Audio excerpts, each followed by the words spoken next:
In a super fantasy world where you got a whole bunch of different superhuman beings, super beings that use bats as weapons and telekinesis, you got the Hero Association, which is ranked by classes, by the way, and then you got the Monster Association, where there's a whole bunch of monster type beings in the organization. You get it? Just like there's disaster ranks when it comes to ranking the different threats to humanity and how these monsters are a threat to the world and stuff of that such. And when it comes to the Hero Association ranks, believe it or not, there's actually a hero at the top of the food chain when it comes to this universe. The being known as Blast. Let's get it. He's one of those characters that like appearances, but just think about all the beings we have seen do stuff in the S class, and he's at the very top of the food chain. Even above beings like Tatsumaki, who I'm going to bring up in this video, so just letting you know about that off gate. Just to show that he lives up to his reputation of being number one, other fast S-rank heroes that specialize in speed, they talk about maximum speed. Beings like this try to blitz Blast just to show why he's number one for a reason. He's behind him like, wait a minute, what are you doing? Like, calm down for a second, I'm too fast for you.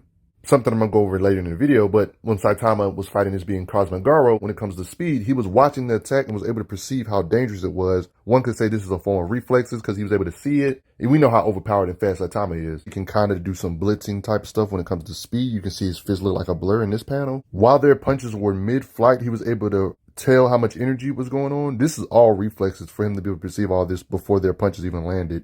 It's easy to not really pay attention to it, but they're literally like Saitama and him were moving, and he was able to create all of this while they was in the middle of punching. So in the One Punch Man universe, there's beings that are strong in different ways. You got beings that work out to get strong, like physical brute strong level beings, like Tank Top Master, for example. But then you got others that are not necessarily strong via muscles, but strong because of the stuff they can lift up with their mind, like telekinetic type stuff, so they're strong in different ways. Same with characters like Saitama. Saitama's strong in a muscle, super speed way, like just blunt punching power way. Blast is strong in a different way. He's so strong in a way to where his physical strength or muscles don't really matter, because whatever he lacks in physicals, if he lacks that at all, he makes up with his other abilities and how he can use his other abilities. Even though there's moments like this where these cubes, super strong beings can't lift up, and these cubes do this to the ground, Blast just so happens to be one of the beings that can lift up these heavy cubes, implying that he does have some superhuman attributes, or if this is not his muscles doing this, he's using his abilities to make it appear as if he has super strength. You know what I mean? Stuff like this is never really explained how he's able to do this. There's implications that he has resistance via durability to radiations and stuff. Like here, for example, they state humans can't tolerate the cosmic radiation he's emitting, but Blast is clearly withstanding it. You know what I mean? Showing he's above a lot of these other heroes. Like one of the abilities he seems to be able to do is actual portal creation, dimensional travel.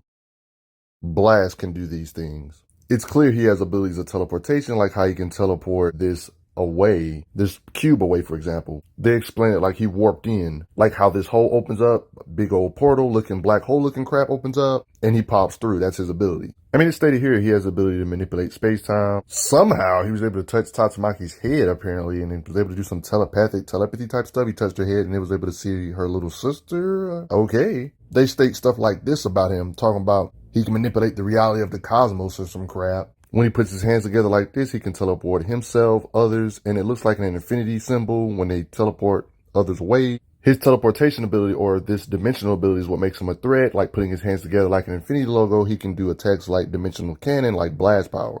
So he has means of hitting hard, like, for example, putting energy around his fist to do gravity knuckle, to punch really hard when he needs to. I mean, you got to remember there was this monster that was going berserk. Monster wasn't little, by the way. Blast is strong enough to curb stomp such beings off panel, blasted a hole through him, basically.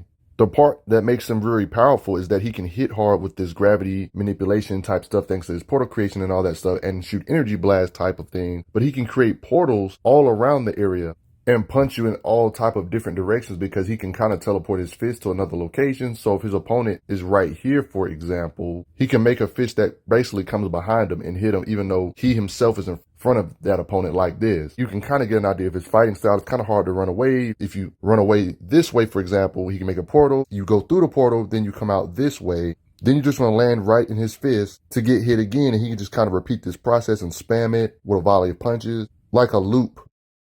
Then if he has to, he can counter by making portals to where this is, one can say, how he can nullify or block attacks and just teleport the blast away somewhere else. Like, notice how the attacks are going up here, even though he's getting attacked right here, he's teleporting the attack somewhere else. One can say the only caveat of his power when it comes to teleporting stuff away is that if you shoot with enough energy, it can be overloaded, apparently. Like when Blast was basically parrying these attacks from Garo, these nuclear fusion fist of gravity punches, He was indeed countering them and teleporting them away, but at the same time, doing so was very taxing, so there's definitely a limit. Even saying if this battle goes on with the energy they're producing too much, this will become a dead planet. One can say he can hit hard, but thanks to this portal creation, one could say he can do some battlefield removal and trap you in another dimension if he really had to, via teleporting you away if needed. So one can say he could get a cheap win, one could say, because of this ability known as Shut. Blast is one of those beings that lacks showings, but he has absurd writer intent on his side. For example, he has off-screen feats, for example, that we didn't see how he actually did it, but apparently off-screen he's defeated beings like Elder Centipede, a being that's a disaster rank of dragon. You know how these disaster ranks work. A dragon is a threat to multiple cities.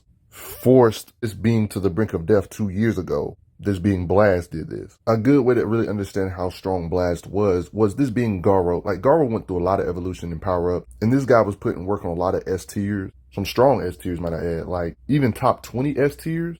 S rank heroes. Like, I'm talking about when he wasn't even down here yet when it comes to the different transformations he dealt with. I'm talking about like up here in these kind of stages. Darkshine is at least in the top 20 when it comes to heroes. And Garo was able to mess him up like this with his raw power. And remember, these different appearances are everything. Blast was able to do some damage or some work to a version of him that's way higher these other higher evolutions. I've said this before and I'll say it again. When a character looks like they're Eternity from Marvel, or they look like they have galaxies or universe inside their body, usually characters is ridiculously overpowered, and Blast, fighting the same Garo being when he's powered up like this with a gravity knuckle, sending him flying a couple times to show how hard his strikes are. When he mixes in all his powers and abilities together, he can hit ridiculously hard. So if Garo is a threat to S-class beings that are in the top 20 right here, and Blast sent this version of him flying, it lets you know, even though he's like number 10, 11, or whatever, there's a drastic difference between their abilities when it comes to raw power output and how hard they can hit. One can say Blast lives up to his name, or his reputation being number 1, not counting Saitama, of course. In fact, he lives up to his name so much to where other beings in the One Punch Man universe, like Tatsumaki's sister stated, if Blast, the rank 1, if the rest of the S-class beings ganged up on him, they still wouldn't be able to win. When they have a conversation about who's at the top of the food chain, they talk about how even Blast is above beings like Tatsumaki. Tatsumaki herself, who's a ridiculously powerful psionic being, who's, you know, she's ranked number 2, but Blast is number 1.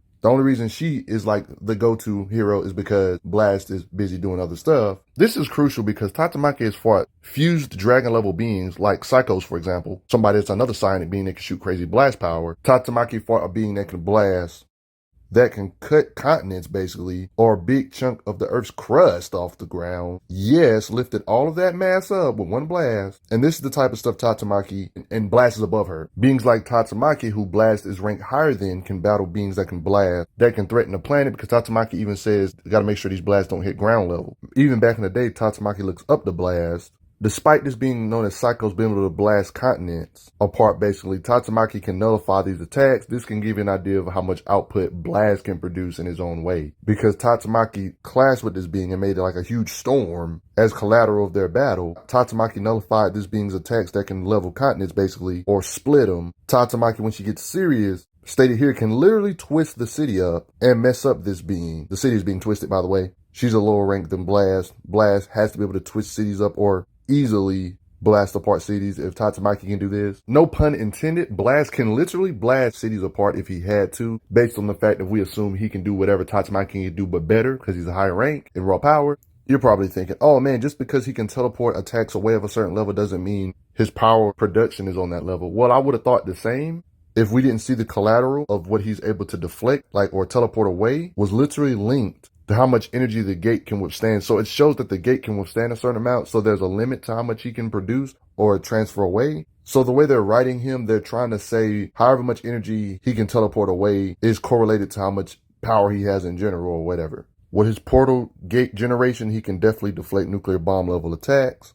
So there's really no telling how hard these hits was, but yeah, they probably were strong enough to level a city or two as a bare minimum. I mean, guys, you got to remember that this being a Garo, when he was powered up like this, looking like freaking galaxies in the universe and crap, was above this being known as Psychos, fused Psychos. She's the same being that can slice apart big chunks of the crust, or one could say continent. And Blast fought a being, tangled with a being for a little bit, not beat him or nothing, a being that's above this being by a wide margin. So really saying he could level or tremble cities with his punches or blast or whatever is a oversimplification and actually disrespectful. it would make more sense to say that he can level multiple continents, or a continent at least, based on the fact he's punching this being Cosmic Garo, somebody that's way above Psychos. So one could say these punches right here are country shattering or continent shattering, basically. One could say that his punches feel like a moon landing on top of your face or some crap. Due to his rank and everything of that such, there's a good chance he could duplicate this feat if he really want to, but he's a hero, so of course he doesn't want to cause catastrophic destruction to the planet Earth. To where if he wanted to cause all of this destruction where a big chunk of or continent of the Earth was lifted up off the ground, similar to how Psychos did, it seems like he would be able to produce this as well. But it gets worse. When Saitama and Garo was about to go crazy with the amount of energy they was about to put out, they was about to shatter the Earth. You guessed it, Blast tries to convert that energy, but here we're getting closer to his limit. When they did their punch clash, his gate can't handle this much energy. He actually needed help to help divert this power away from the Earth. They had to lend Blast a hand, so that kind of makes it vague on how much energy Blast can redirect or withstand or produce, because he kind of needed help to divert the energy away from the Earth that did all of this to millions of stars. So even if he had help, I think we all could assume, one could say he could be a Earth destructive level being, just with a little help with some others. Of course, he had a lot of help, was able to redirect energy that did all of this destructive capacity. There's really no exact math to it, but Earth destruction doesn't seem that far-fetched. Heck, even when you realize that Saitama and Garo's punch clash messed up millions of stars, when you think about how big one star is compared to Earth, I think it's fair to assume that, respectfully, even if we assume that Blast isn't nowhere near Saitama and Cosmic Garo on that level, we can assume he could be on the level of maybe crushing a star, destroying a star, or a couple stars. Like, I get it. He couldn't handle this energy on his own. He needed help. So I'm definitely not saying he's anywhere near these beasts right here, though. But with help, he was able to produce the power needed to divert the energy away, something that blew away millions of stars. Do you think Blast has the power output to destroy the Earth alone without any help? Or what do you think? Do you think he could destroy the sun possibly? You think he could destroy multiple suns? It's definitely possible, considering Saitama and them working together destroyed millions. Saying he could destroy 2 or 3 would be reasonable. Do you think Blast alone could destroy one solar system? It's really hard to measure. You know what I mean? I definitely think he's at least an Earth Buster level being. Meaning I think he has attacks that can definitely level big chunks of the Earth or the entire Earth itself if he just wanted to go villain mode. But obviously he's a good guy, so he's not going to ever do this. They imply whatever he can do when it comes to the energy he can convert, it's implied that he can produce that same energy with blast power and stuff of that such. I mean, you got statements like this that really make me think he really could level the planet if he wanted to. As collateral damage of him fighting this super powerful being Garo, he said, if this battle continues, this will be a dead planet. So one could say he has to be at least be able to wipe out the surface of the planet, considering this version of Garo at the very least was a planet buster at the bare minimum. It's really hard to get an idea of how strong Blast is, because he did have help to deflect that blast that destroyed millions of stars or multiple solar systems, one could say. But based on images like this, the mysterious beings that be helping him, we can conclude there's at least 1, 2, 3, 4, 5, 6, 7, 8, and then including self, that would be 9. So if we assume, like, this is a pure estimation because we don't know how much distribution each one did when it comes to helping out deflect this attack from Saitama and Garo, let's just assume they all did their fair share evenly. So Blast was basically, or one could say, at least 1/9 of the power needed to help deflect an attack that blew away multiple stars, millions of stars. So say if Saitama and Garo working together blasted away 1 million stars, right? Let's just assume they blasted away 1 million stars, right? What is 10% or 11% of 1 million? That's still over 100,000 stars, even if we say he had help. If you divide the amount of stars from 1 million, divided by 10 or whatever, that would still come out to 100,000 stars. Stuff like this could possibly give you an estimation on how strong Blast could possibly be, but there's a lot unknown about him though. But there's a chance he could possibly blast or redirect energy equivalent to 100,000 star destructive type of output, you know what I mean? If he was able to redirect that type of energy, I think a fair assumption would be, if we just assume he can blow up 1 star or 2 stars, that's a very fair assumption, considering how much energy he had to divert. I'm interested to hear your thoughts. Do you think he can blow away the surface with his energy projections, blast power? Considering that rank 2 heroes like Tatsumaki can produce continental type stuff, match beings that can slice continents, I believe this is believable for Blast, considering he's above her in every way. They even said if every S-class being ganged up on him, he still would win. That's including beings like Tatsumaki. For them to say he could get jumped and he still would be able to pull it off implies that he's way above all of them, even if they work together against him. Like, he could solo the S-class tiers. But it's really up in the air of how much blast power he could really produce. Blast is one of the few beings that got an encounter with the mysterious being, quote-unquote, God. He felt like this being was so powerful that it would be safer if the other heroes and employees were unaware of the existence of this being known as God. I mean, him and his powerful allies, mysterious powerful allies, might I add, they've been fighting or holding off this mysterious being, God. But at the end of the day, all of this could be just me. You really have no choice but to respect Blast, right? Whether it be his gravity manipulation or whether it be his blast that makes him teleport you somewhere else via battlefield removal, whether it's him using his portals to teleport your attack somewhere else so it can't hit him physically, or whether it can teleport punch you all kinds of angles, energy projection, enhancing his punches and things of that such to hit you in multiple different angles at the same time. Regardless of all this put together, him trapping you in another dimension, you gotta respect him. Did you know Blast was this strong? Do you respect him? Before I get going, I gotta say, thanks for the donations, everybody. Helps out a lot. Respect Blast. I'm glad you are enjoying your time on the channel. Make sure you check out the playlist on the channel to see other How Strong videos. If you like what this channel is offering, make sure you hit that subscribe button, and I will see you guys later.